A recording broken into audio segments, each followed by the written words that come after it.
Average Guy here. We are changing out this lock today.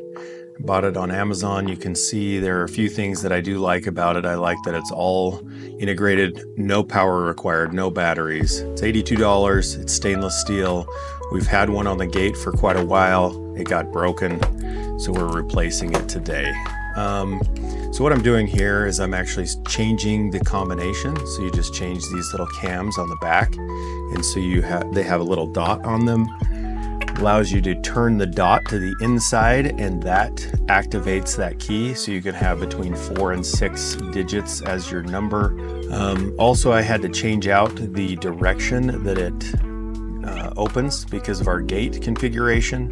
It's pretty easy to do. You just take a couple of screws out. There's a little pin in there. You just swap the pin to the other side. One thing to note while you're doing that is that it's easier if you jiggle it back and forth as the pin goes back in. So you can see that I'm swapping out the slider to the opposite direction because of the gate configuration and the way that the side that our gate closes. So these are really actually pretty handy when you have a pretty large gap on a steel gate. So our gate going into the backyard has a pretty large gap, and you can see this will span a pretty decent gap to close the gate and latch. It does feel very durable. It's heavy.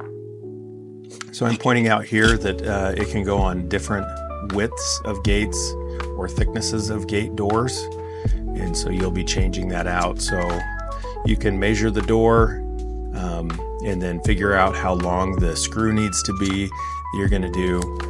Here I actually had the screw already in there from last time I installed this, and so it was pretty easy for me to figure out what the length was, but you can figure out what length it is, and then I just use a pair of pliers with a cutting edge on them to break that bolt to the length that I needed. You can see here I actually started out with the gasket in the wrong direction on the back side here, so I had to flip it over. It's actually really easy to install. You just put the 2 screws in there, make sure that it's going in the right direction. And you can see how large that gap is that we have on our gate. I looked around for quite a while until I found this lock mechanism, and it works really great because we have a lot of different people going into our backyard. Great product, feels very durable, it's very reliable, no batteries. Don't have to worry about it not letting someone in.